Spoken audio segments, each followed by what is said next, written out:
Y el mensaje de hoy es para quienes necesitan comenzar una nueva temporada, un nuevo tiempo. Y quizás hoy te estés preguntando si tienes lo que hace falta para enfrentar los desafíos que te esperan mañana. Hay personas que dicen, cada lunes para mí es un pináculo, una carrera, un subir en contra de la gravedad. Cada lunes es un esfuerzo. Y yo sé que hay gente hoy domingo diciendo, yo necesito saber si tengo la fuerza para mañana. Me estoy refiriendo que en algún punto sientes como que te cuesta seguirle el paso a los avatares, a los conflictos de la vida, a los infortunios. No es que no trates o que no lo hayas intentado. Simplemente esta palabra va para los que se quedaron sin fuerzas. Los que dicen, no sé por qué, pero ya no puedo más. Tendrá que ver a lo mejor con el calendario, con el momento del año que estamos viviendo, que uno llega a fin de año con el último aliento, los últimos rezagos del oxígeno. Pero en ocasiones la vida tiene sus maneras de dejarnos sin aire. Es como que nos pega por debajo del cinturón contra las reglas y nos quita las ganas de respirar, nos pone en un estado de ansiedad crónico. Josué, el libro de Josué nos reta a creer que nuestros mejores días están por delante. ¿Alguien lo cree, sí o no? Que los mejores días no pasaron, no están en el pasado, que están por delante. Y el libro de Josué nos recuerda, porque es el libro de la conquista, nos recuerda que Dios tiene para todos una tierra prometida. Dios tiene una tierra, un lote de la promesa, una herencia. Pero antes de malinterpretar lo que significa la tierra prometida, tenemos que hacer juntos un poquitito de historia. No es aburrido ni mucho menos, pero es una crónica de lo que significa la tierra prometida. La tierra prometida era la tercera parada en el itinerario de los hebreos. La peregrinación había comenzado allí en Egipto, cuando fueron liberados, continuó a través del desierto y concluyó en Canaán. Esas fueron las 3 paradas del itinerario. Y cada estación representa una condición de la vida. Es literalmente geografía hecha teología. En Egipto, los hebreos habían sido esclavos del faraón por años. En el desierto, en el éxodo, en la peregrinación, se habían liberado del faraón, pero seguían esclavizados por el miedo, por la duda, por la ansiedad. Cambiaron de amo. Ya no era el faraón, pero era el miedo. Solo en Canaán descubrieron la victoria, se asentaron. Entonces, en resumen, a saber es Egipto, desierto y Canaán. Egipto, desierto y Canaán. Y nosotros todos en la vida en algún momento hemos hecho ese itinerario. Egipto representa nuestros días antes de la salvación. Éramos esclavos del pecado, llevábamos los grilletes de la culpa, los grilletes de la muerte, pero entonces llegó nuestro libertador Jesucristo, nos libertó, nos dio una vida nueva en Canaán, de manera que nuestra tierra prometida no es necesariamente un territorio físico, es una realidad espiritual. El Señor nos libera para que salgamos de la esclavitud del pecado. Y una vida en la tierra prometida, como dice Romanos 8:37, nos provee el saber que somos más que vencedores por medio de aquel que nos amó. No dice somos vencedores, dice somos más que vencedores. Eso es como decir más que el campeón del mundo Argentina, que es casi imposible. Somos más que vencedores. El Señor nos promete una vida que según 2 de Corintios 4:16 dice, nunca nos damos por vencidos. No dice a veces, no dice en ocasiones, según cómo estén nuestras hormonas, según el desfase hormonal. No, nunca nos damos por vencidos. Una vida de victoria que declara en Filipenses 4:6, por nada estemos afanosos. Por nada. No es que dice, por algunas cosas deberías preocuparte. Si tú no te preocupas, ¿quién se va a preocupar? Como decían las madres de antes, si yo no me preocupo, ¿quién? Nadie. Sí, pero yo soy una madre, nací preocupada, decía mi mamá. Dice la Biblia, por nada estéis afanosos. Eso es la tierra prometida. Entonces todos creemos en lo bueno que nos espera en el cielo, pero Canaán simboliza la victoria que deberíamos vivir hoy. Porque todas las promesas que aparecen en el nuevo pacto son para hoy, no es para algún día. Por nada estéis afanosos, somos más que vencedores. No es para algún día cuando ya nuestro cuerpo haya muerto. Cuando yo era niño solíamos cantar en nuestra congregación que decía, si yo tuviera en la mañana las raudas alas para volar. Papá amaba esa canción, decía, yo muy contento me trasladará a las riberas de Canaán. Y después decía, ángeles blancos me llevarían a la presencia de mi Señor. y yo con júbilo cantaría con los salvados por su amor. Ángeles Blanco tenía que ver con irnos. La parte que más recuerdo es, me trasladaría a las riberas de Canaán. Entonces todos los mensajes, todas las canciones, en el tiempo en que yo era niño, que fue hace poco, estaban enfocados en lo felices y victoriosos que algún día remoto seríamos en el cielo. Pero Canaán nunca fue una metáfora para el cielo. Eso de que la tierra prometida queda en el cielo es hermosa, la metáfora es hermosa, la tierra prometida está allá, pero ese simbolismo y esa metáfora a priori no funciona, porque Canaán por lo menos tenía 7 naciones enemigas. Sin embargo, en el cielo no tendremos enemigos. No es que llegamos al cielo y decimos, no, pues vino mi suegra. No, nada, no tendremos enemigos en el cielo. Josué tuvo por lo menos 30 enfrentamientos en Canaán. Y que yo sepa, en el cielo no habrá batallas, no habrá peleas. Por lo tanto, cuando hablamos de Canaán o la tierra prometida, en este caso no está representando el cielo. Canaán representa en las Escrituras la vida que podemos vivir ahora, no en la eternidad. Entonces Dios nos invita a entrar a Canaán ahora, no necesariamente cuando muramos. Cuando muramos y tenemos a Cristo, claro que viviremos eternamente con Él. Pero estas promesas tienen que ver con una tierra que Dios nos da ahora. Pero solo existe una condición, una cláusula en el contrato para que esta tierra la podamos poseer, y es darle la espalda al desierto. De la misma manera que Canaán representa la vida victoriosa en Cristo, el quedarnos en el desierto representa una vida derrotada sin Cristo. Quedarnos en el desierto. Cuando Dios mandó a los hebreos a entrar a Canaán, para los que saben de historia, 10 de los 12 espías que regresaron de reconocer la tierra dijeron que la misión era imposible. De hecho, usaron la frase, somos como langostas ante ellos. Somos unos enanos, unos pigmeos. Los gigantes son demasiado grandes para nosotros y por consecuencia para Dios. Así que Dios, ante esta duda que lo ofendió, los puso en espera. Los puso en lista de espera por casi 40 años. Yo no sé si alguna vez estuviste en stand-by para subir un avión en lista de espera.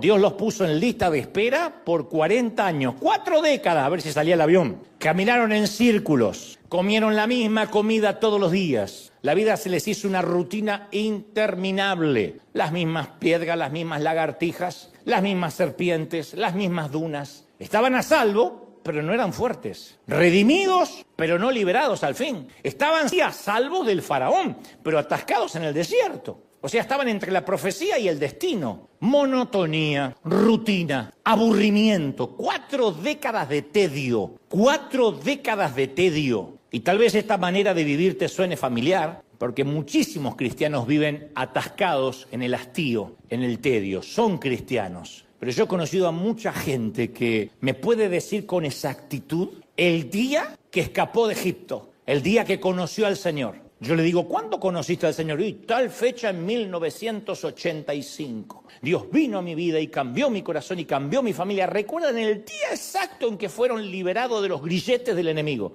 Pero no me pueden decir con la misma exactitud cuándo fue la última vez que venció una tentación o experimentó una oración contestada. Su primer y último milagro fue el día que se convirtió. Después dejó de vivir milagros. Llevan 20, incluso 30 años en la fe y todavía pelea las mismas batallas. Las mismas. Que estaba peleando el día que vino a Cristo. Sigue luchando con lo mismo. Ni siquiera son nuevas batallas. Yo digo siempre nuevo nivel, nueva asignación, nuevo demonio. Hay nuevas adversidades cuando uno sube a una nueva asignación. En el proceso, el enemigo redobla sus esfuerzos. Pero hay gente que al enemigo ni le mueve un pelo. Satanás lo mira así, es el mismo que se convirtió hace 30 años y te no molesta. Lo mismo. Salió de Egipto, pero nunca logró quitar a Egipto de su corazón. Salió del desierto de la esclavitud, pero nunca se quitó la esclavitud. Es como si la puerta del crecimiento espiritual tuviera una cerradura que todo el mundo tiene la llave menos él. No puede vivir en victoria. Hace poco yo leí una encuesta muy seria, que hicieron en 1000 iglesias cristianas de distintas denominaciones.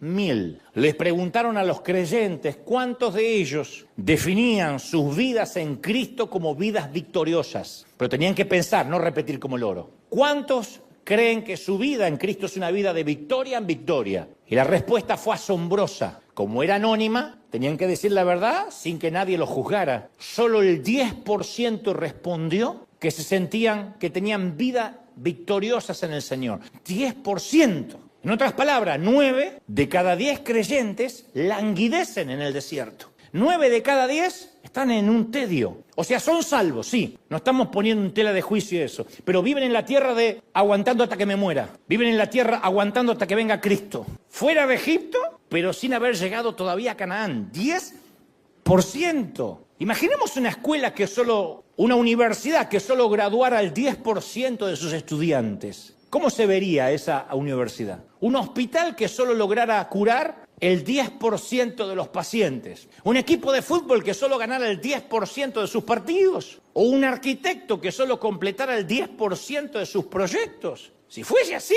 ¿no deberíamos hacer algo? Porque son estadísticas alarmantes. Cuando uno dice, de cada 10 creyentes, 9 no logran vivir a victoria, no son felices, la iglesia tiene una deficiencia muy seria, una anomalía casi patológica, que nos tiene dando vueltas en círculos. Yo también leía que hay cerca de 2.2 billones de vaca larga, 2.2 billones de personas en nuestro planeta que dicen ser cristianos. Es mucho, representa una tercera parte de la población mundial. Por lo que si los datos de la encuesta, esa anterior que hicieron entre las 1000 iglesias, son ciertos, quiere decir que de esos 2.2 billones de cristianos, 2 billones, o sea, el 90%, se arrastran en una vida miserable. 2.2. Solo los 2 que están después del punto viven en victoria. Los primeros 2 billones se arrastran.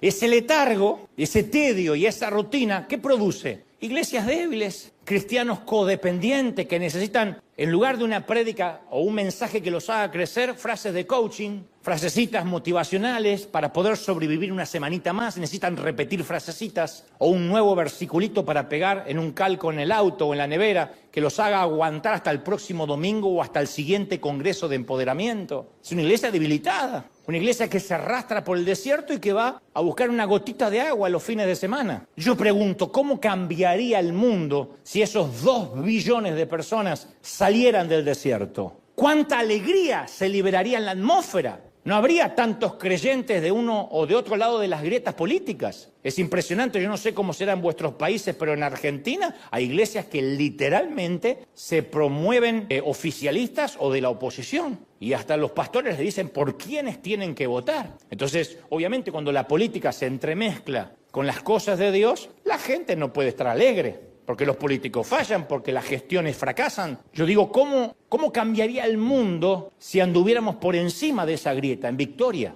¿Cuánta sabiduría se podría extraer de esa gente y compartir? Si esos 2 billones de creyentes dejaran el desierto, ¿cuántas familias se salvarían? ¿Cuántas guerras podrían prevenirse? ¿Cuánta hambre en el mundo podría erradicarse? ¿Cuántos orfanatos nuevos se construirían? ¿Cómo cambiaría el mundo si cada cristiano comenzara a vivir ya la tierra prometida? El victoria, victoria, victoria, victoria en todas las cosas. Me caigo, pero victoria. Peleo, pero victoria.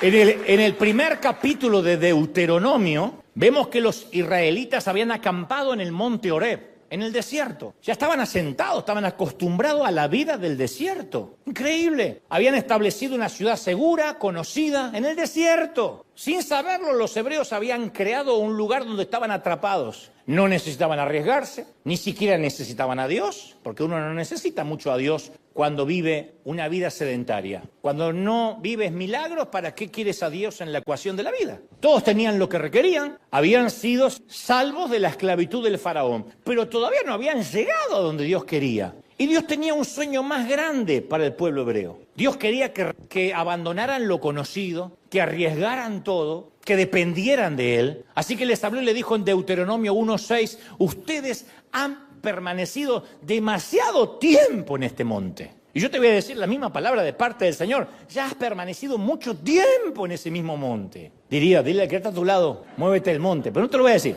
Te lo voy a decir yo, muévete del monte, mijo. Muévete del monte, ternurita. Ya has estado mucho tiempo ahí. Y esta exhortación de abandonar el desierto o el mismo monte, no se trataba de abducirlos y llevarlos directo y sin escalas al cielo. Pero a veces es lo que interpretamos y así salimos a evangelizar con la premisa de que Canaán se trata solo y necesariamente del cielo. Por eso siempre trato de hacer, al menos el torpe intento, de redimir la palabra más famosa de toda la cristiandad, evangelización, que es una palabra que ha sido secuestrada, tomada como rehén, incomprendida y la mayoría de las veces mal utilizada. En su dialéctica, en su etimología, ha sido mal utilizada. Los cristianos como que acampamos cómodamente en el desierto, construimos nuestra propia ciudad religiosa a kilómetros de distancia de la tierra prometida. Y sin casi darnos cuenta, desvirtuamos la idea de lo que significa la tierra prometida. Y entonces cuando le predicamos a un inconverso, le predicamos lo mismo que creemos. Usted tiene que saber lo que le va a pasar cuando va a morir. Es lo único que le decimos.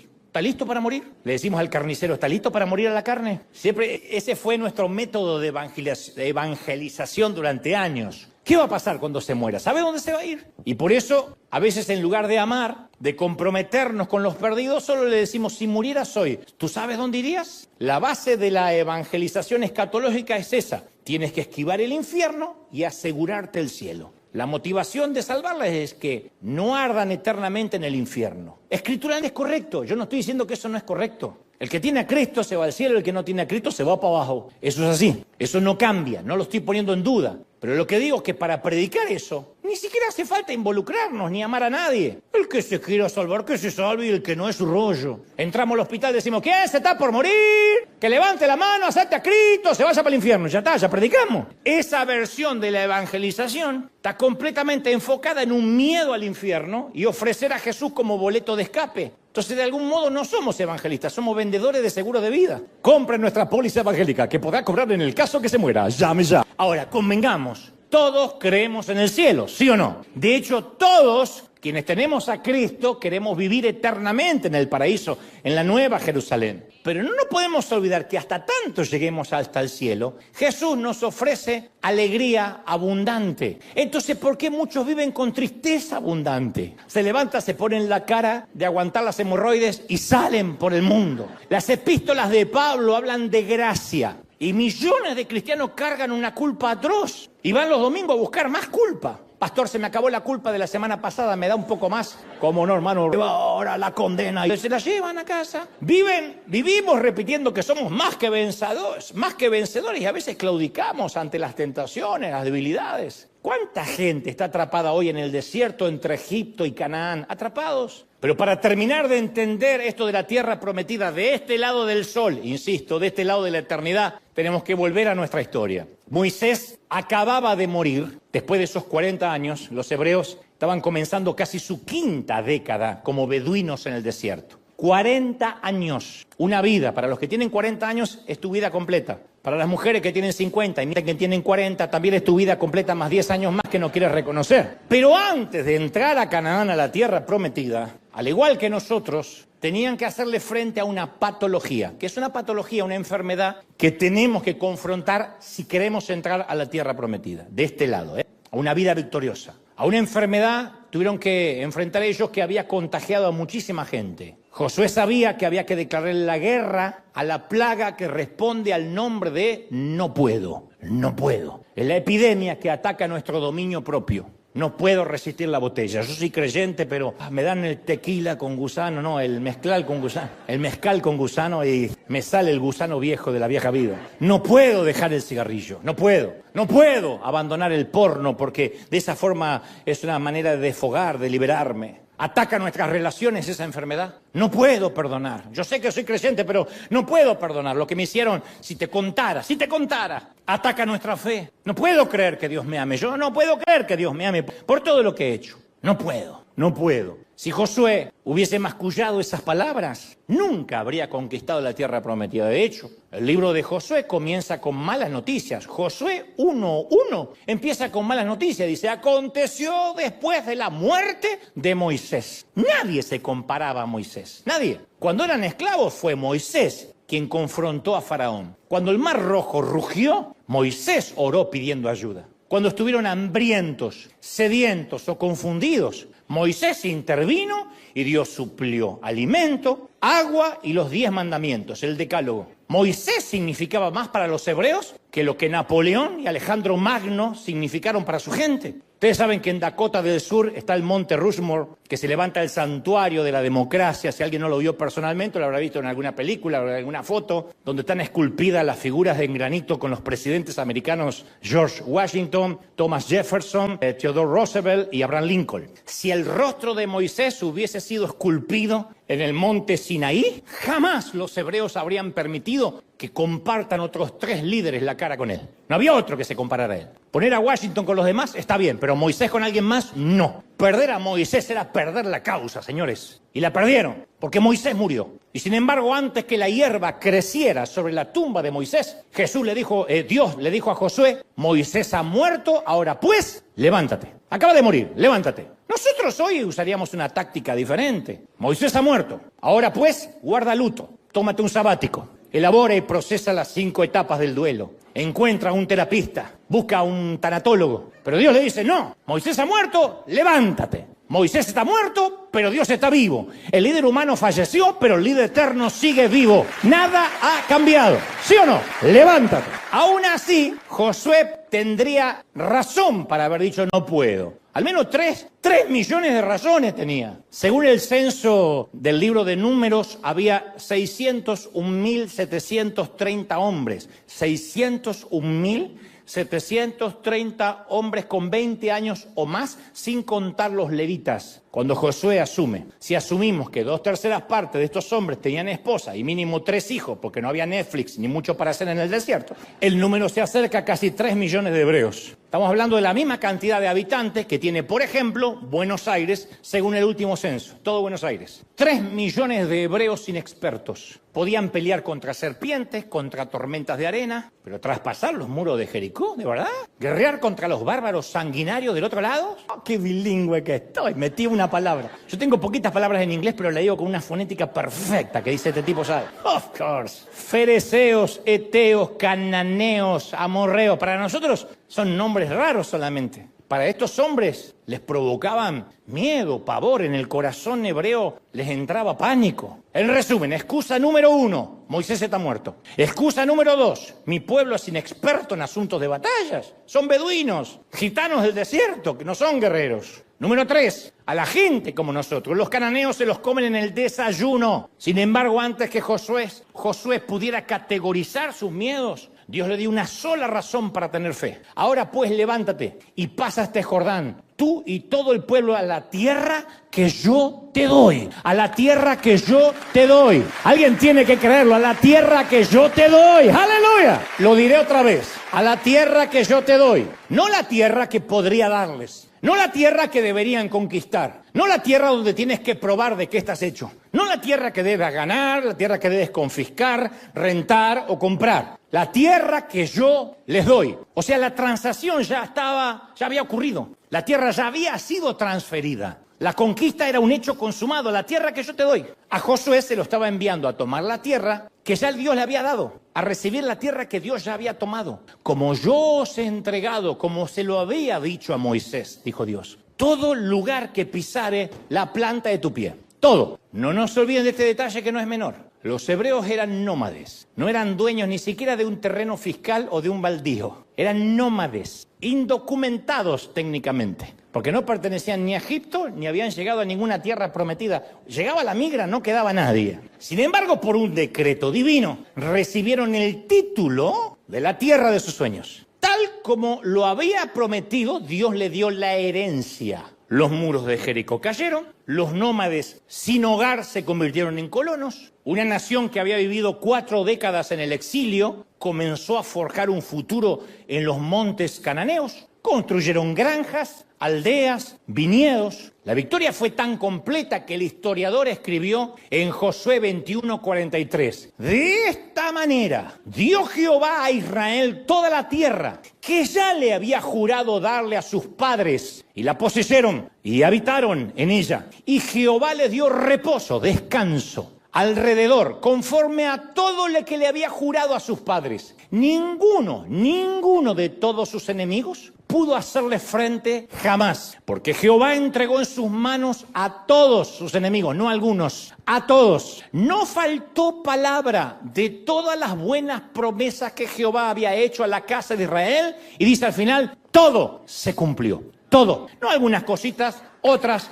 todo se cumplió. ¿Estamos recibiendo esta palabra, sí o no? Yo digo, qué declaraciones contundentes. Todo se cumplió. Esto sí merece una repetición. Diga conmigo, todo se cumplió. Fuerte, todo se cumplió. Terminó el desierto y nació una nueva temporada. Yo vuelvo a preguntar, ¿habrá alguien aquí hoy o en casa que quiere entrar en la temporada de la herencia? ¿Habrá alguien que dice, yo ya estoy harto del desierto? ¿No crees que es tiempo ya de recibir tu herencia? ¿No crees que es tiempo de decir, ya es tiempo? Termina una temporada y comienza la otra. Yo esperaba mínimamente un amén explosivo. ¿No es tiempo de la herencia, sí o no? Tiempo de la herencia. Ahora, yo te tengo una muy buena noticia. Tú ya tienes una herencia. Si le entregaste tu corazón a Cristo, Dios ya te ha dado tu Canaán. Pablo le dice a Éfeso en la carta a los Efesios 1:3, Él, Dios, ha bendecido las regiones celestiales con toda bendición espiritual en Cristo a los que creyeron en Él. En los cielos Él ha decretado la bendición.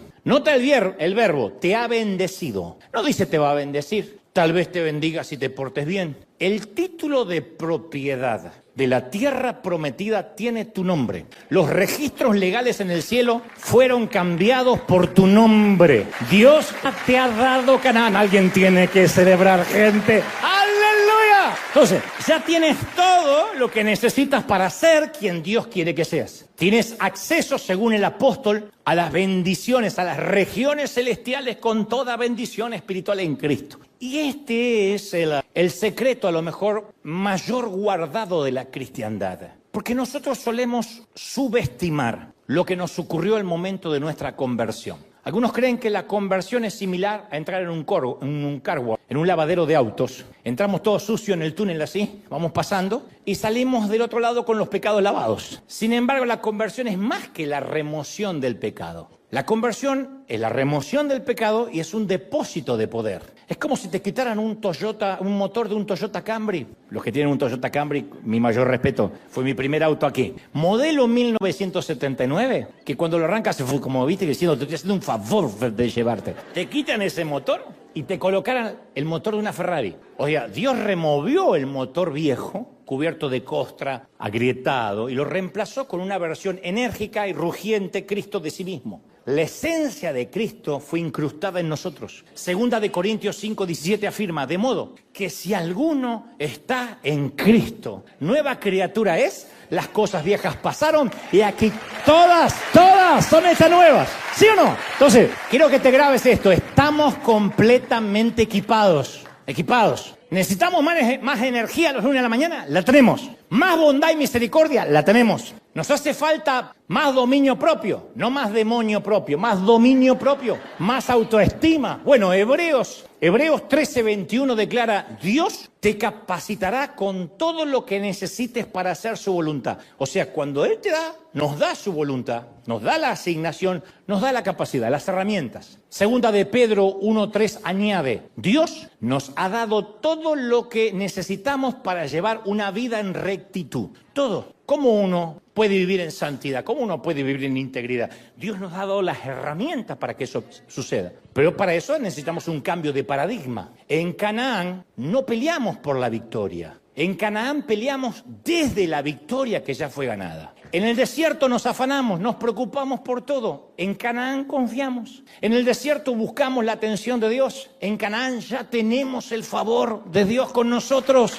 Vive con nosotros. ¿Tú lo crees? En el desierto dudamos de nuestra salvación. En Canaán sabemos que somos salvos. Cuando yo veo a alguien dudando de la salvación, que la perdí, que Dios me borró, que me volvió a anotar, que ahora me volvió a borrar, que ahora se repitió, vive pobrecito en el desierto. Porque cuando nos entregamos a Cristo fuimos integrados a la familia real. Juan 1:12 afirma, mira, mas a todos los que le recibieron, a los que creen en su nombre, les dio potestad para ser hechos hijos de Dios. Y como somos parte de la familia real, tenemos acceso a las bendiciones de la familia real. A todas ellas. Efesios 1:11 dice, en Él asimismo tuvimos herencia, heredad. Pero hay más. Romanos 8:15, el apóstol Pablo describió el valor de nuestro portfolio, de todo nuestro portfolio, de todo lo que accedemos en ese depósito de poder cuando aceptamos a Cristo. Dijo Pablo, el Espíritu mismo da testimonio a nuestro espíritu de que somos hijos de Dios. Y si hijos, también herederos. Herederos